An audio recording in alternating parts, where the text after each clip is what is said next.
Lakukan semua yang diperintahkan. Bekerja keras, mendapatkan pendidikan, tetap sabar, menabung, dan masih merasa tertinggal. Anda tahu, ini bukan salah Anda.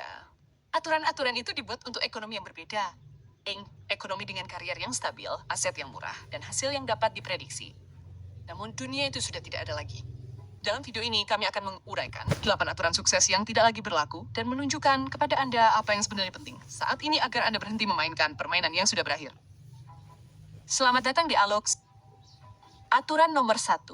Kerja keras menjamin kemajuan. Selama beberapa dekade, kerja keras secara andal menggerakkan orang maju. Saat ini, seringkali tidak. Nah, aturan ini berhasil karena bersifat kondisional, bukan? Dalam ekonomi, industri, dan korporat awal, upaya bertambah secara otomatis. Anda muncul, Anda mempelajari peran tersebut, Anda bertahan lebih lama daripada yang lain, dan sistem itu memberi Anda penghargaan. Karier bersifat linear, peran stabil, keterampilan, menua secara perlahan, dan persaingan terbatas. Jika Anda bekerja lebih keras daripada orang di sebelah Anda, nilai Anda meningkat seiring waktu. Promosi mengikuti masa jabatan, kenaikan gaji mengikuti loyalitas, pengalaman itu sendiri menjadi daya ungkit. Kerja keras merupakan pengganda di dalam mesin yang dapat diprediksi. Namun mesin itu sudah tidak ada lagi. Pekerjaan modern dioptimalkan untuk efisiensi, bukan akumulasi. Dan 3 hal telah berubah untuk ini. Pertama-tama, upaya berhenti meningkat. Sebagian besar peran membatasi hasil. Anda hanya dapat menangani sejumlah tugas, panggilan, atau jam. Setelah Anda mencapai batas itu, upaya tambahan menghasilkan hasil yang semakin berkurang. Kedua, pengalaman menyusut lebih cepat. Keterampilan kini kedaluarsa. Alat, platform, dan proses terus berubah. Apa yang dulunya membutuhkan waktu 1 dekade untuk dikuasai dapat menjadi tidak relevan hanya dalam beberapa tahun. Sekarang, seluruh karier berubah atau benar-benar berhenti ada setelah 3 hingga 5 tahun. Sekarang, yang ketiga, imbalan terputus dari upaya. Peningkatan produktivitas semakin mengalir ke atas kepada pemilik, platform, dan modal. Anda dapat menghasilkan lebih banyak nilai daripada sebelumnya sambil memperoleh lebih sedikit. Jadi saat ini, satu-satunya kerja keras yang penting adalah kerja keras setelah leverage tersedia. Skala, kepemilikan, distribusi. Jika ketiga hal ini tidak ada, kerja keras hanyalah pekerjaan yang menyibukkan. Aturan nomor 2, loyalitas dihargai. Sekarang, selama sebagian besar abad terakhir, loyalitas adalah strategi yang rasional. Dan Anda bertahan, Anda bertahan. Anda tidak meninggalkan perusahaan pada kesempatan pertama. Dan sebagai gantinya, sistem mengurus Anda. Dulu ini berhasil karena perusahaan mengoptimalkan retensi dan kontinuitas. Pasar bergerak lebih lambat dan produk bertahan lebih lama. Pengetahuan ada di dalam diri orang, bukan perangkat lunak. Jadi mengganti seseorang sangatlah mahal dan berisiko. Jadi loyalitas menciptakan daya ungkit. Bertahan lebih lama berarti pengetahuan institusional, promosi berdasarkan senioritas, pensiun manfaat pasti, dan jenjang karir.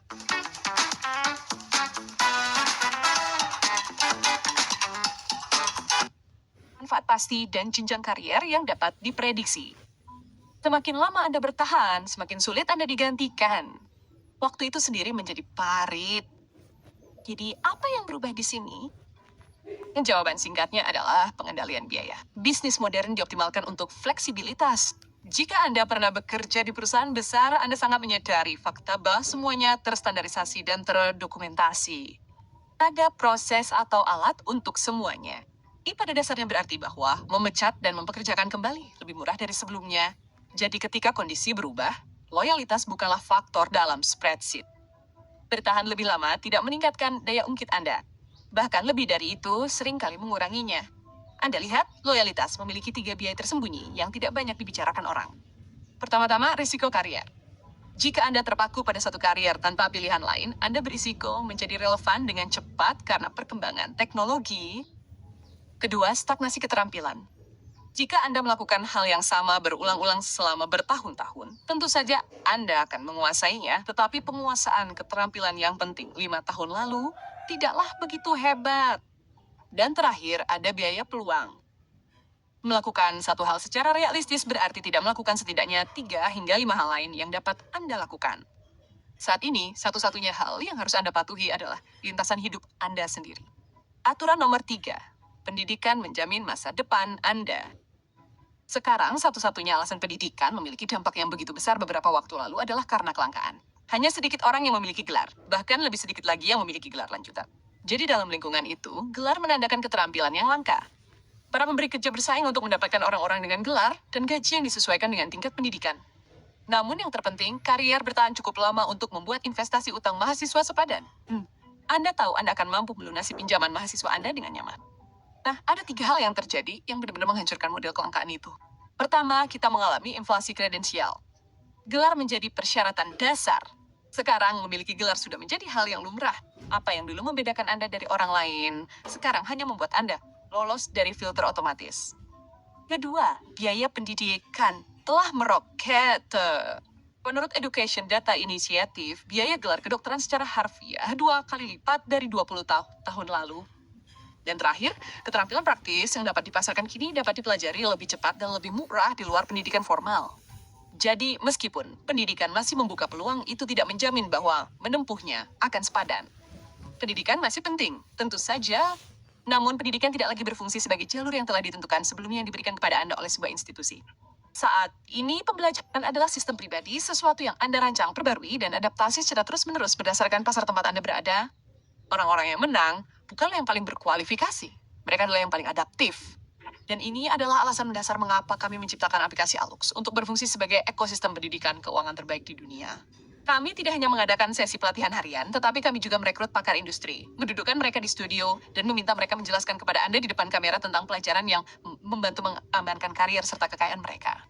Dengan menjadi anggota aplikasi, Anda juga mendapatkan akses ke Alux Network, yang baru diluncurkan komunitas eksklusif para pendiri, pembangun, dan pengusaha tempat Anda dapat berjejaring, berbagi wawasan, menawarkan dukungan, dan saran dari akuntan mana yang terbaik untuk bertukar pikiran dan memecahkan masalah proyek yang sedang Anda kerjakan. Menjadi seorang pengusaha, Anda tahu bisa jadi sepi, tetapi tidak harus demikian. Di dalam hati Anda terhubung dengan orang-orang yang menjalani perjalanan seperti Anda. Dan sebagai hadiah kecil dari kami untuk Anda, kami punya penawaran khusus untuk Anda di tahun baru. Jika Anda mengikuti tautan di deskripsi untuk mengunduh aplikasi dan memindai kode QR ini di layar, Anda akan mendapatkan akses seumur hidup ke aplikasi dengan diskon 50%. Dan Anda tahu kami tidak selalu menyediakan langganan seumur hidup, biasanya bulanan atau tahunan. Tapi hingga 7 Januari, Anda bisa mendapatkan keanggotaan seumur hidup seharga 4 ke member hidup seharga 999. Satu pembayaran yang dapat dikurangkan dari pajak dan akses seumur hidup tak terbatas ke perpustakaan kami yang berisi lebih dari 2.000 pelajaran. Perpustakaan itu bertambah besar setiap harinya. Sampai jumpa di dalam. Namun sementara itu, mari kita kembali ke video. Aturan nomor 4, bermainlah dengan aman dan bersabar. Anda tahu untuk waktu yang lama, kesabaran adalah hal yang rasional, bukan? Bayangkan Anda berdiri di stasiun bus. Ada jadwal di dinding. Anda tahu bus akan datang, Anda hanya tidak tahu kapan tepatnya. Jika Anda menunggu cukup lama, Anda akan mendapatkan tempat pulang lebih awal hanya akan meningkatkan risiko ketinggalan. Di dunia itu, kesabaran membuahkan hasil. Sistem lama adalah sistem yang terjadwal. Karier mengikuti jalur, promosi mengikuti masa jabatan, pasar bergerak lambat. Jika Anda bertahan dan menghindari kesalahan, hasil akhirnya akan tiba. Kesabaran berhasil karena jadwalnya dapat diprediksi. Hadiah tertunda tetapi dijamin. Menunggu mengurangi risiko. Strategi optimal adalah menahan posisi. Sekarang bayangkan Anda berada di tempat yang sama tetapi tidak ada jadwal. Anda tidak tahu kapan bus akan datang. Anda tidak tahu apakah bus sudah penuh. Anda bahkan tidak tahu apakah ada bus yang beroperasi. Bahkan ini mungkin bukan stasiun bus. Jadi apa sebenarnya yang Anda tunggu? Pada titik ini, menunggu bukan lagi kesabaran dan menjadi tidak bertindak. Beginilah cara dunia modern bekerja. Dalam lingkungan yang tidak terjadwal, kesuksesan tidak datang dari menunggu satu hal untuk membuahkan hasil. Keberhasilan datang dari iterasi. Mencoba, belajar, menyesuaikan, membuat langkah-langkah kecil alih-alih satu taruhan besar, mengumpulkan informasi melalui tindakan. Setiap upaya meningkatkan pemahaman Anda tentang sistem. Setiap iterasi mengurangi ketidakpastian. Orang yang menang, mereka tidak lebih sabar. Mereka hanya mendapatkan lebih banyak upaya. Keuntungan modern berasal dari seberapa sering Anda dapat mencoba, bukan berapa lama Anda dapat menunggu. Halo Will Brother, di sini aku mau ngasih tahu tutorial pakai jas hujan Sentani khususnya untuk orang-orang yang suka bawa ransel. Bukan berapa lama Anda dapat menunggu. Aturan nomor 5, berhemat. Untuk waktu yang lama, menabung adalah langkah yang bertanggung jawab. Anda memperoleh dan Anda menyisihkan sebagian. Anda terhindar dari utang dan hidup di bawah kemampuan Anda. Pada dekade-dekade sebelumnya, upah, inflasi, dan harga aset bergerak pada kecepatan yang hampir sama. Jika pendapatan Anda tumbuh 3 hingga 4% per tahun, dan harga rumah tumbuh pada tingkat yang sama, menabung akan menutup kesenjangan tersebut. Waktu bekerja sesuai keinginan Anda. Uang tunai mempertahankan daya beli cukup lama bagi Anda untuk mengubahnya menjadi aset. Sekarang, seperti yang mungkin dapat Anda bayangkan, angka-angka tersebut tidak lagi selaras sama sekali. Inilah ketidakcocokan strukturalnya. Oke, upah tumbuh perlahan kira-kira 3 hingga 4% per tahun dalam jangka waktu yang lama. Inflasi meningkat terhadap uang tunai setiap tahun. Harga aset, terutama perumahan, telah tumbuh lebih cepat daripada upah. Di AS, harga rumah rata-rata dulunya sekitar 3,5 kali lipat pendapatan rumah tangga rata-rata pada pertengahan 1980-an. Saat ini, harganya mendekati 5 kali lipat pendapatan. Antara tahun 2019 dan 2022 saja, harga rumah AS naik sekitar 43%, sementara pendapatan rata-rata hanya meningkat sekitar 7%. Dan kesenjangan itu penting. Jika Anda menabung dari upah yang tumbuh lambat, tetapi aset yang Anda targetkan harganya berubah lebih cepat daripada tingkat tabungan Anda, maka garis finish akan terus menjauh dari Anda. Dengan kata lain, secara matematis mustahil untuk menabung uang untuk membeli aset secara langsung.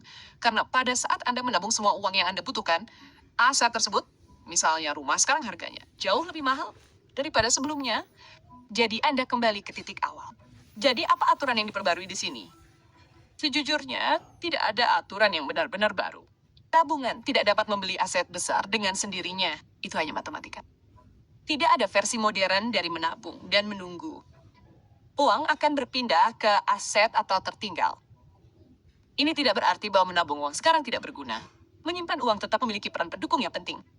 Pertama, memiliki biaya hidup selama 6 bulan melindungi Anda dari bola lengkung yang dapat dan akan dilemparkan kehidupan kepada Anda. Dan kedua, ini memberi Anda pilihan untuk bertindak ketika peluang muncul. Pada dasarnya, menabung sekarang menjadi bentuk perlindungan daripada pertumbuhan. Aturan nomor 6. Ikuti hasrat Anda. Temukan gairah Anda dan Anda tidak akan pernah bekerja sehari pun dalam hidup Anda. Ucapan yang indah namun sangat keliru. Ketika Anda bersemangat terhadap sesuatu yang benar-benar bersemangat, ketika itu yang Anda pikirkan, pekerjaan memang tidak pernah terasa seperti pekerjaan. Anda menghabiskan waktu berjam-jam untuk membaca, meneliti, membicarakannya, menonton video tentangnya, dan Anda perlahan-lahan menjadi sangat berpengetahuan dan terampil. Nah, inilah hal yang tidak terlalu dipikirkan orang. Ada jutaan orang yang bersemangat terhadap hal yang sama. Kebugaran, musik, permainan, desain, pembuatan konten, sebut saja. Dan mereka semua hidup di internet di pasar yang sama. Anda tidak lagi bersaing hanya berdasarkan keterampilan, karena ada jutaan orang yang benar-benar ahli dalam hal yang mereka sukai. Dan ada satu hal lagi yang khususnya berlaku untuk hal-hal yang biasanya disukai orang. Permintaan tidak secara otomatis mengikuti kualitas. Adalah mengapa konten yang paling banyak dilihat secara daring adalah hasil pemikiran yang tidak bermutu. Anda lihat ketika gairah menjadi titik awal, orang-orang membangunnya sendiri. Mereka menyempurnakan keahlian tersebut. Mereka berasumsi kualitas akan cukup. Dan mereka menunggu untuk ditemukan. Tahukah Anda berapa banyak musisi yang sangat bersemangat dan berbakat di Spotify yang memiliki pendengar bulanan sekitar 3 orang, sementara Spotify terus mendorong daftar putar yang sepenuhnya dibuat oleh AI. Jadi, bagaimana dengan gairah? Nah, kami tidak punya jawaban untuk pertanyaan ini. Menjadi bersemangat terhadap sesuatu yang benar-benar berhasil sejujurnya adalah sebuah kemewahan. Dalam kebanyakan kasus, Anda menemukan permintaan terlebih dahulu. Lalu Anda membiarkan gairah Anda mengejarnya. Aturan nomor 7. Garis finish lama. Nabung di Krom aja, bunga tinggi hingga 8,25% per tahun. Bisa pakai kris buat ngamen, bikinnya di aplikasi GoPay Merchant gratis. Stabilitas. Sekarang, kebanyakan orang masih mengejar stabilitas karena mereka percaya seperti itulah kemenangan. Memiliki pekerjaan tetap dengan pendapatan yang dapat diprediksi dan masa depan yang dapat Anda rencanakan selama bertahun-tahun sebelumnya. Jika tidak ada yang salah, hidup akan berjalan dengan baik. Stabilitas terasa seperti kesuksesan karena bertindak seperti kelegaan psikologis. Ketika segala sesuatunya stabil, Anda tidak perlu memikirkan semua kemungkinan. Anda hanya mempertahankan keadaan seperti itu. Itu mudah. Itulah mengapa stabilitas menjadi garis finish.